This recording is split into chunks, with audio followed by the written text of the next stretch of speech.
réalisateur, Monsieur Sacha Gervasi.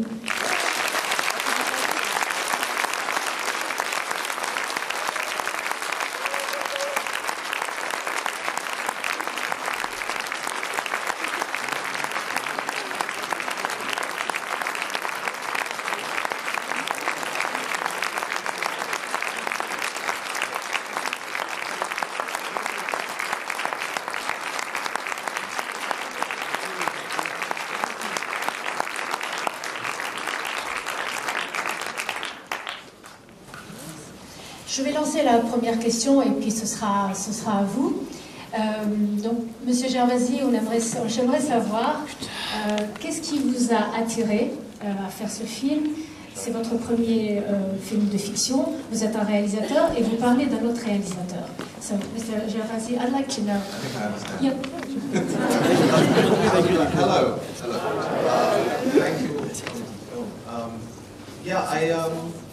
This is my first film, so it's a little bit overwhelming for me because I'm very happy to be here. Such a lovely response. So for me, I was always a fan of Hitchcock. When I was 15 years old, I saw Psycho for the first time, and it completely blew my mind. I was very traumatized by this film, and I became very fascinated with Hitchcock. So that was the first thing, and then I read the book by Steven Ravella, which is a fantastic book about the making of this movie. And in the book, it talked a little bit about Alma, Hitchcock's wife. I didn't really know much about her, I think a lot of people. And so that was sort of how it began. And do you want to say that? Okay. Donc d'abord, je suis très heureux d'être ici et très émue par l'accueil que vous nous apportez à ce film. Donc quand j'avais 15 ans, j'ai vu le film Psychose et j'étais extrêmement impressionnée et ça m'a complètement bouleversée. Et par la suite, j'ai découvert le livre de Steven Ravella et pour la première fois, j'ai entendu parler donc, de la femme de Hitchcock, Alma. Et c'est comme ça, en fait, ça m'a intriguée et c'est comme ça que ça a commencé. And then later, I made a documentary about a heavy metal band called Anvil, the story of Anvil, about these two musicians. And the producers of Hitchcock saw this documentary and they really felt the heart of that film. And so I went to meet them in Hollywood in Los Angeles to audition for the film, and there was 26 directors that were auditioning for the film. And I was the very last on the list. And I went in and they loved my movie Anvil, and so the producer of the film, Tom Pollock, said to me, "You will never get this job, but we like Anvil, so have a cup of coffee and talk to us." And so I told them that I really loved this idea of a love story that no one really knew about, because as a Hitchcock fan, I didn't know how important Alma was. And anyway, an hour later, the producer said, "You should direct Hitchcock," and I was completely in shock. And I had to go and meet Anthony Hopkins, and I'm sure anyone who was meeting Anthony Hopkins for the first time, it's a little bit scary. So I went to this restaurant, an Italian restaurant, and I was, imagining Hannibal Lecter in my mind. And the very first thing that Anthony Hopkins said to me is, "I loved your film Anvil," and he had seen it 3 times. And he fell in love with this movie, so I knew that I had a chance to get the job. And then he asked me how the band that it was about was doing, and so we called the Anvil the band at lunch, and they were like old friends on the telephone. They were very sweet. And so then he said, I love this idea, let's do it. And he said, "You're completely crazy like me, so let's make this movie together." And that's about half an hour of translation. Et par la suite, donc, j'ai fait ce documentaire sur ce groupe de musique métal qui s'appelle Anvil.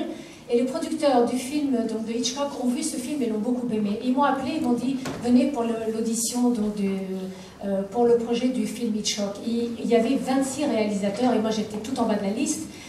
Et ils m'ont dit, donc un des producteur, Tom Pollock, m'a dit « Tu n'as aucune chance, mais on aime beaucoup ton film, donc tu vas probablement le faire. » Et c'est comme ça qu'ils m'ont appelé, ils m'ont dit « Ben voilà, c'est toi qui vas réaliser Hitchcock. » J'étais déjà très impressionnée. Et puis je vais pour rencontrer donc Anthony Hopkins. Et si quelqu'un parmi vous ici a déjà rencontré Anthony Hopkins, vous savez que c'est un moment quand même très impressionnant. Quand j'ai été donc le retrouver au restaurant, j'avais en tête tout le temps le personnage de Hannibal Lecter. Et donc on s'est assis, on a discuté, il avait vu le documentaire Anvil qu'il avait beaucoup aimé, il l'avait vu 3 fois. Et il lui a dit, je pense que tu es quand même assez fou, ça me plaît et on va faire le film. Et on a appelé Envil, les deux musiciens, et ça lui a beaucoup plu, et c'est comme ça que c'est parti. That's really good. I can see you all now. So that film's finished. Oui, une question dans la salle déjà ou non? Vous êtes impressionné aussi? There's some the lady there. Oh, there's a gentleman there. Là, s'il vous plaît, le micro.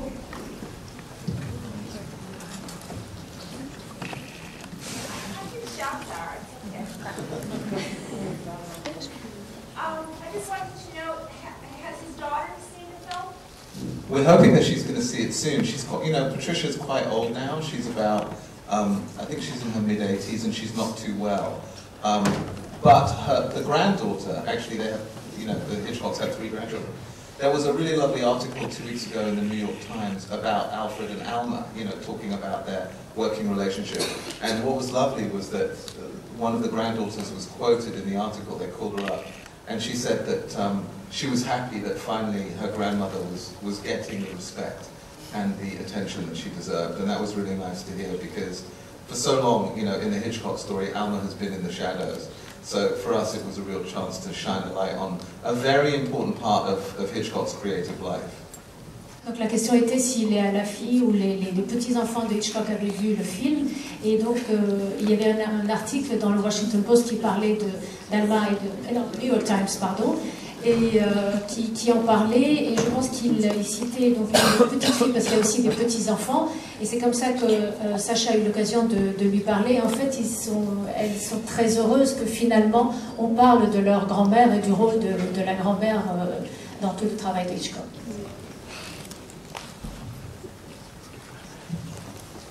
Question? Ici, au milieu, s'il vous plaît.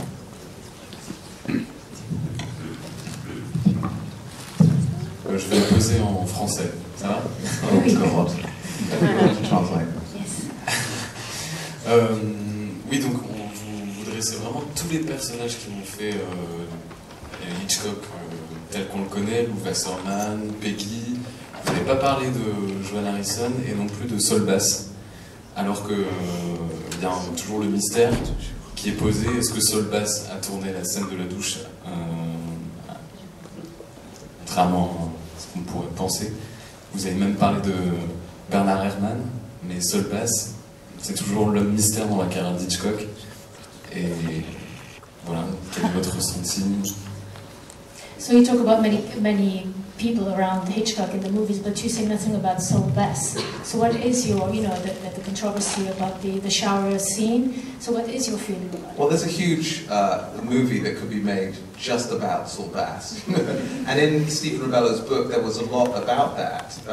But even as you've read, I'm sure, in many of the articles and books over the years, there's a huge discussion about that. We made the decision we couldn't really answer all of those questions because it's so shrouded in mystery to a degree. There's a lot of stuff that happened. But what I can tell you is that the script supervisor from Psycho, Marshall Schlong, and the first assistant director, Hilton Green, were with us on the set and have seen the film and were very involved. And so I do have a lot of information about that, which I can tell you afterwards. But I'm not allowed to say publicly what I know, but if you want to ask me, I will tell you later. But there was also a concern. Saul Bass has a daughter called Jennifer, and she, when we were making the film, she contacted us actually through Martin Scorsese, wrote to us and said Jennifer Bass is concerned about how he's going to be portrayed in the movie, and we really weren't going to sort of touch it because we felt it's such a contentious, difficult issue, and there's so many strong feelings, around people involved with the film about it, that we felt it was almost unfair. If we weren't going to deal with it properly, we shouldn't deal with it at all. And since the movie was mostly about the relationship, we made that choice. And again, with Herman, if you read Stephen Ravello's book, there's tons about that. But we do have an important moment in the movie about Herman, and that's the music in the shower scene. When I went to film school, the first scene that they teach you in this class called The Greatest Scenes in the History of Cinema is the shower scene, and you hear that music. What I didn't know is that Alma had a very important role in that music. I'm sure you know the story, but I'll tell everyone else.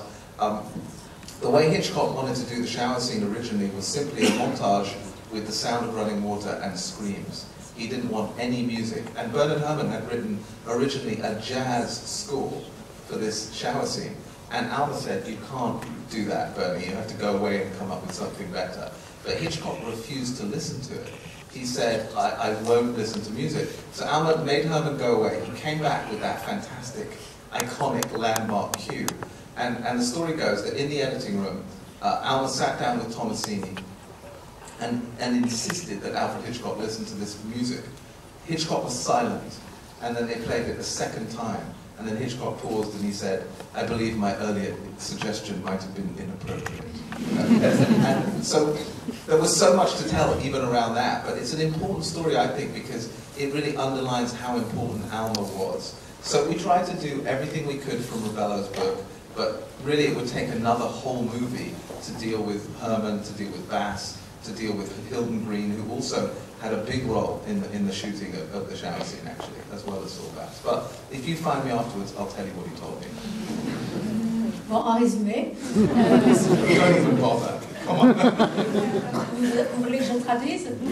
Oui. Non? Il y a une question alors?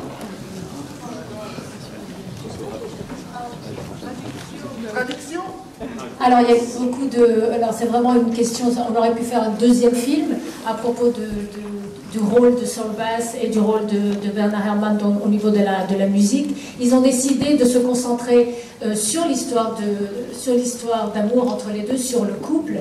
Il y avait des personnes qui étaient là sur le tournage et qui ont suivi, et qui étaient présentes. Et bon, il semble que si on vient parler à Sacha à la fin de la projection, monsieur, il pourra vous dire ce qu'il sait.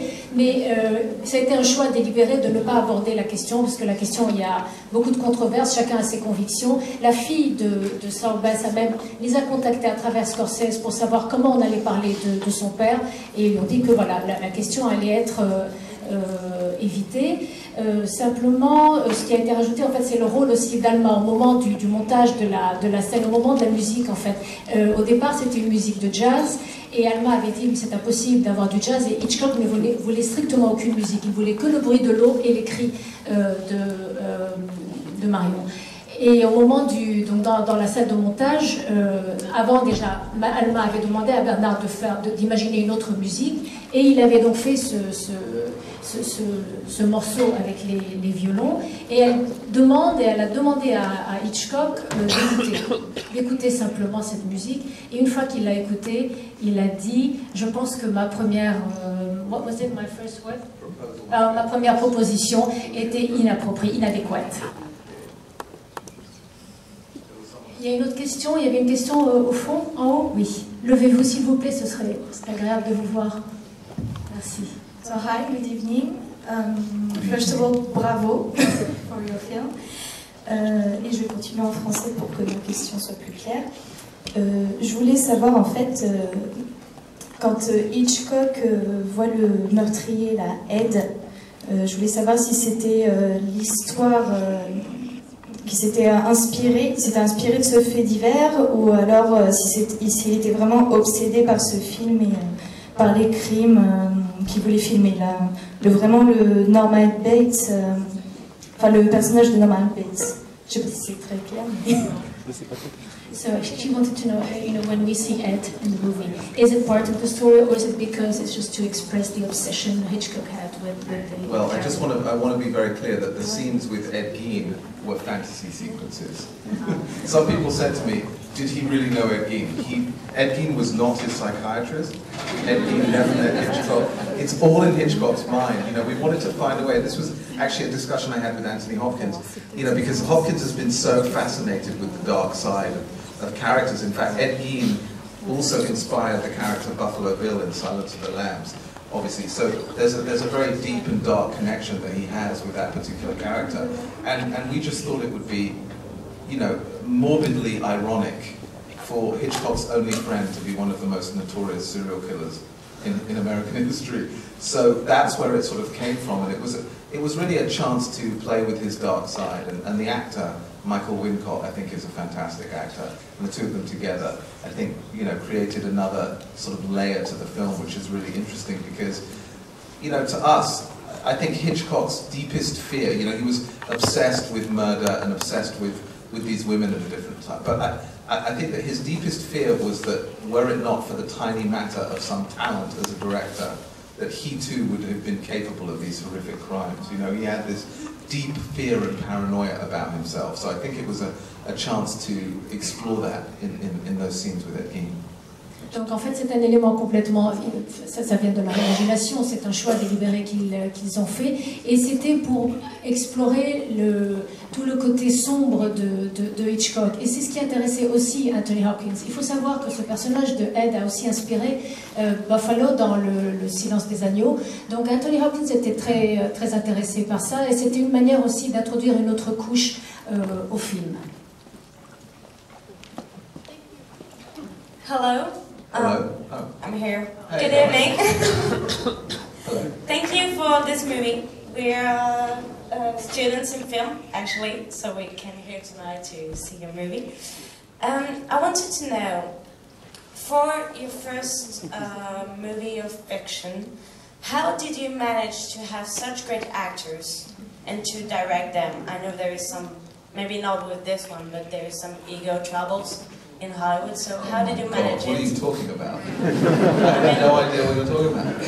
We all know that. Everyone's so well adjusted and normal in Hollywood. I mean, Helen Mirren and Anthony Hopkins are just two amazing actors, so how did it feel to work with them? Pour votre premier film, comment avez-vous réussi à obtenir, enfin, à avoir l'accord de deux grands acteurs comme Anthony Hopkins et Helen Mirren, et comment avez-vous fait aussi pour diriger des égos, parce que l'ego des acteurs, on sait ce que c'est. I mean, it was completely an extraordinary experience because we made the film this year. You know, we made it, for those of you who are filmmakers, I should tell you that we made it in 35 days of shooting. In Los Angeles, on location. Everyone got paid very little money because they were very passionate about it. But all my crew, like you see, I don't know, for those of you who know filmmakers, you see I have a cameraman called Jeff Cronenweth, who's David Fincher's cameraman. He shot Dragon Tattoo, Social Network. I have half of David Fincher's crew and half of David O. Russell's crew. And everyone worked for free because they really loved the subject. And because, as you say, that they were really drawn to working with Anthony Hopkins and Helen Mirren and Scarlett Johansson. So for me, there was a lot of pressure and responsibility, and I was very excited until one afternoon, our first afternoon, we were rehearsing in a room half the size of this room, actually, and it was a big rehearsal hall, and it was just me and Anthony Hopkins and Helen Mirren and the scripts. And we made polite conversation, and then they put down their scripts, and they looked at me, and they were like, now what? So it was like all of it was like, and it was this great moment where I literally thought in my mind, oh my God, it's Anthony Hopkins and Helen Mirren, and now I have to direct them. How the fuck do I do that? How do I direct these two great actors? So I thought the only thing I could do was really to listen. So I asked them to read their first scene together. And the first scene that we read was the scene, you know, when Helen Mirren comes into the kitchen with the list of things where they can make budget cuts because they're making this film Psycho. So we read that scene. It was the first sort of proper scene at home, you know, where they were just a normal couple. And I asked them to read it again. And then they just kept reading the scene. And about the third or the fourth time, you could already watch these actors, who are obviously so incredibly great, begin to change their intonation, begin to change their physical movement, and just as the role kind of began to sink into them and their skin and their souls and their minds, they began to become this married couple for 34 years. Now, Tony and Helen had never worked with each other at all. They wanted to for about 20 years, but this was the movie where they first worked together. So to see these two people, it was very weird because I was like directing the movie, but I was also an audience member in the front row at the National Theatre watching two of our greatest stage actors. You know, because I know them growing up in England as actors on the stage, not as cinema actors on the screen. You know, everyone knows them as screen actors, but I've seen them both perform in theatre. So I had this very, very surreal moment, and I remember I made a suggestion to Helen Mirren, a tiny little change I asked her to make. And I said, Helen, would you want to try it this way? And she made a little shift, she dropped a line, and she sort of changed her position. And the scene was better after my little silly suggestion.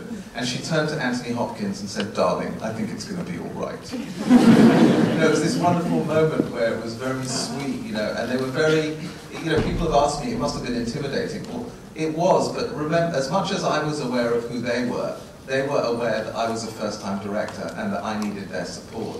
And they were so supportive of me. I mean, when you think about the risk Hitchcock took at 60, you've got Anthony Hopkins at 75 and Helen Mirren at 65, taking a risk on a completely new director.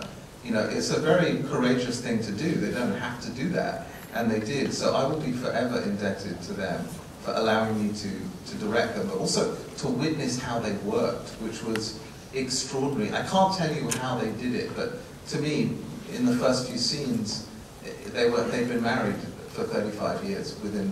I'm reading the scene maybe 4 or 5 times. It was a magical experience. Alors, en fait, Oh my God. Alors, pour ceux d'entre vous qui connaissent un peu le cinéma, ce film a été tourné en 35 jours, sur place à Los Angeles, avec pas beaucoup d'argent. Tout le monde a été payé, mais pas des sommes faramineuses. L'équipe du film, j'avais la moitié de l'équipe de David Fincher et l'autre moitié c'était David O. Russell. Alors comment ça a été de travailler avec ces deux réalisateurs? Donc la première fois, on s'est rencontrés et on devait lire, j'aurais proposé de lire la scène à la cuisine, quand elle arrive avec une liste des postes dont ils pouvaient commencer à économiser, sur lesquels ils pouvaient commencer à économiser. Donc ils ont lu une première fois, une deuxième fois, une troisième fois, et je voyais comment petit à petit ils commençaient à s'approprier leur personnage, et ils commençaient à devenir vraiment ce couple qui a vécu 35 ans ensemble. Et à un moment donné, donc au bout de plusieurs lectures, moi j'ai fait une petite remarque à Helen en disant « je pense que j'aimerais ce petit changement-là ». Donc elle fait ce petit changement, elle revient et puis elle regarde Anthony, elle lui dit je pense que ça va très bien marcher. Il faut savoir que ce sont quand même 2 acteurs qui n'ont jamais travaillé ensemble et là ils m'ont fait confiance. Moi c'est mon premier film, ils m'ont fait confiance et c'est quand même du courage de leur part parce qu'Anthony Hopkins aujourd'hui a 75 ans, Helen Mirren a 65 ans, ils n'ont pas vraiment besoin de moi mais ils ont eu envie de faire ce film. Et c'est peut-être, on peut penser aussi à Hitchcock qui, à 60 ans, prend le risque de faire Psychose, lui qui était quand même à l'apogée de son art. Donc voilà, en fait, les choses se sont très bien passées et j'étais, à un moment donné, par moment j'étais le réalisateur et à un autre moment j'étais le spectateur dans une salle et je me souvenais quand plus jeune, à Londres, moi je les connaissais comme acteurs de théâtre, donc je les ai vus sur la scène. Je pense que l'expérience a été enrichissante pour... How did you remember that? She needs applause. I should tell one more story about working with Anthony and Helen. Very quick.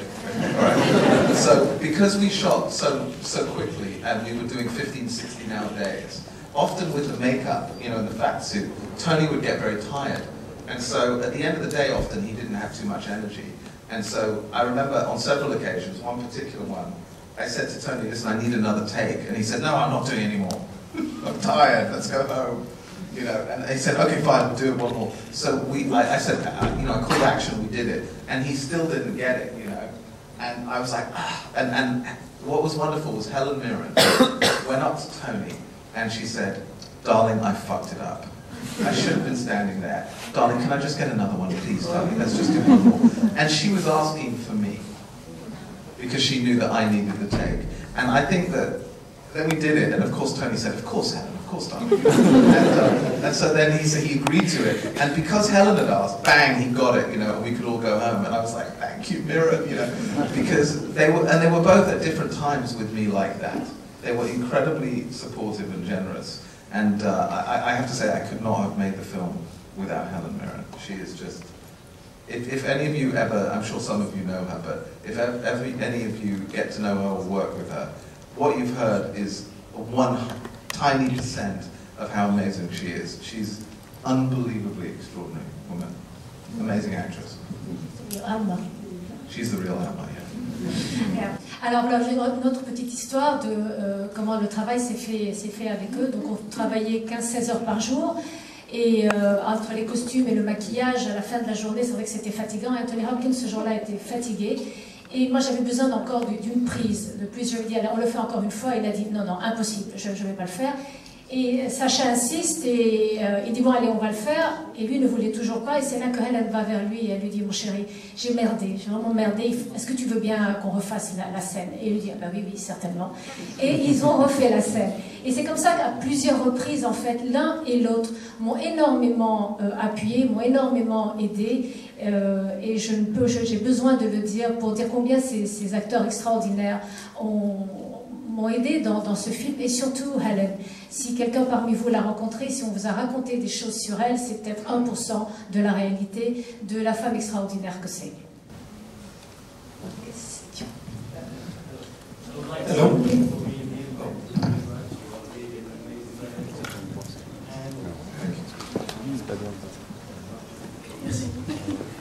Hello, I would like to thank you for being here. You are really an amazing director. And my question actually is very simple. The idea of putting more light on Arnold, character, whose idea is this? And why? Is it like, you think it's unfair not to include her in the story?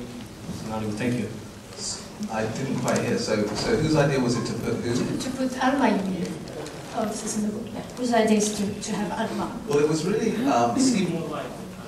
Right. So what? Okay. Well, it was the untold story. You know, in Stephen Ravello's book, Alma was in it a little bit, but John McLaughlin wrote the script, and a lot of that was about the relationship.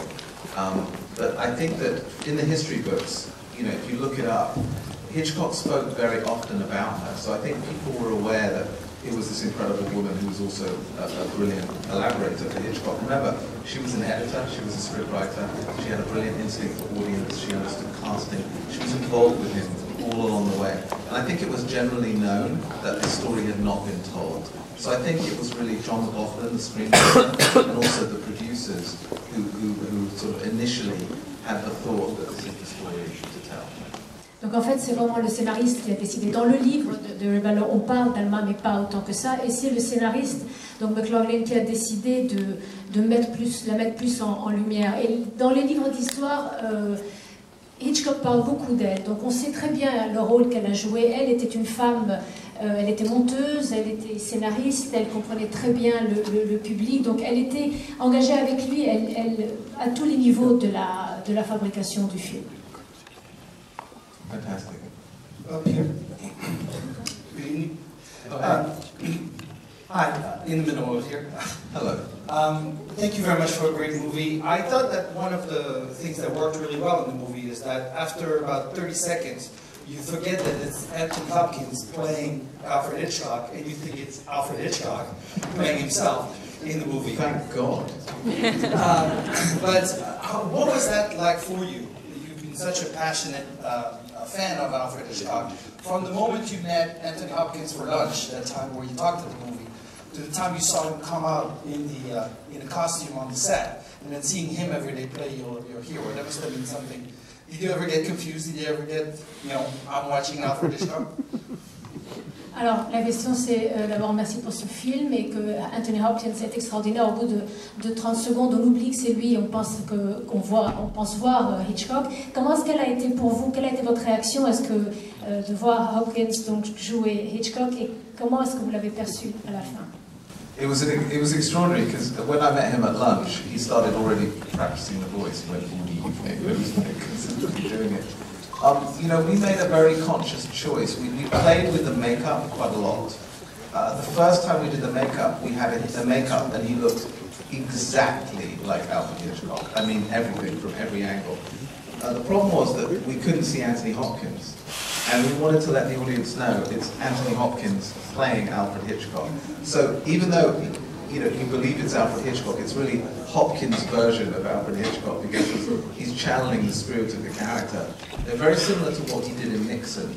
I don't know if you remember, but when you first see Anthony Hopkins as Nixon in that film, he doesn't particularly look like Richard Nixon, but then he starts to speak and you feel the spirit of that character. So we sort of tried to do that. But for me personally, when I first saw him in the correct makeup with the suit, it was every day he would come to the set and he would tiptoe up behind me and he would go, "Good evening," like he was really away from it. This was the point where it's just like he liked to play practical jokes just like Hitchcock did. He was very fun on the set, and he had a tremendous time. And for me, it was quite surreal, and I just accepted Anthony Hopkins' version of Alfred Hitchcock. And it was a wonderful thing to see him create that character. En fait, dès le premier déjeuner, notre première rencontre, il commençait déjà à prendre la voix de Hitchcock. À la première séance de maquillage, il ressemblait vraiment à Hitchcock. C'était vraiment Hitchcock. Mais en réalité, moi, ce que je voulais, c'est avoir la version de Hopkins, sa version à lui de Hitchcock. Donc, je voulais qu'on puisse toujours être conscient que c'était Hopkins qui jouait le rôle de Hitchcock. Mais lui, il était complètement dans son personnage, et tous les matins, quand il arrivait sur le tournage, c'est quelqu'un de très drôle sur les tournages qui fait énormément de blagues, il arrivait derrière mon dos, il me tapotait sur l'épaule et puis il me disait good evening. Il jouait toujours donc à Hitchcock. Une dernière question, parce que je pense qu'on va s'arrêter. Bonsoir. Oh, hello. Je vais la poser en français, excusez-moi. Donc moi je suis étudiant en cinéma, j'écris sur Alfred Hitchcock. Et je voulais vraiment beaucoup vous remercier pour ce film, parce que pour moi ce sont des créatures de papier, des interviews, des documents, des photos de plateau. Vous en montrez une d'ailleurs, et là ils viennent à la vie comme ça sur l'écran. Je trouve ça vraiment formidable que vous ayez le courage en plus pour un premier film de montrer ça. Et ma question, donc c'était, non pas pour vous demander la méthode que vous avez employée avec Helen Mirren et Anthony Hopkins, mais plutôt avec tous les autres acteurs qu'on a tous, en tout cas pour la plupart d'entre nous, vus dans les films, et qui jouent des acteurs Hitchcock. Comment vous avez travaillé avec ceux-là, avec Scarlett Johansson, Jessica Biel et les autres? Merci beaucoup. So he's a student in cinema, and he's working on Hitchcock. He wanted to thank you for this movie, and what he'd like you to talk about is how he worked with the other actors, not Hopkins and Helen Mirren. How about the others, because they all have their own roles. Scarlett Johansson, and the all the other. And yeah, Jessica Biel. Yeah, I mean, I just, I guess, I'm just discovering what kind of director I am, but one thing I do know is I'm an actor's director. I love actors. I don't know, because I think they carry the emotion of the audience, so if you're not paying attention to them in a very important way, you're sort of missing the point, Luckily I had a brilliant crew, so I was able to technically, work with them closely, but also Jeff, my cameraman, I brought him into rehearsals. I made the whole process technically about the actor, about following the performance. So it was very easy. I mean, what we did was we got together, and with Scarlett Johansson, for example, this is an interesting one. I was working with Tony one afternoon, and we'd heard that Scarlett Johansson wanted to play Janet Leigh, maybe. She was going to come over to my house for a cup of tea, and we had to try, me and Tony were going to convince her to do it. And so me and Tony were working on the script, and she came in, and she said, "What are you doing?" And we said, "Well, we were putting our stuff away." And the first meeting turned into like a 4-hour rehearsal. So it was very much like everyone is on the same page, no one's getting paid. We're doing it because we love Hitchcock and we love the story of this relationship. It was very easy because it was all about the actors. We would read scenes, we would go over them, we would stage them, and I brought my cameraman into the rehearsal process, which he normally never did.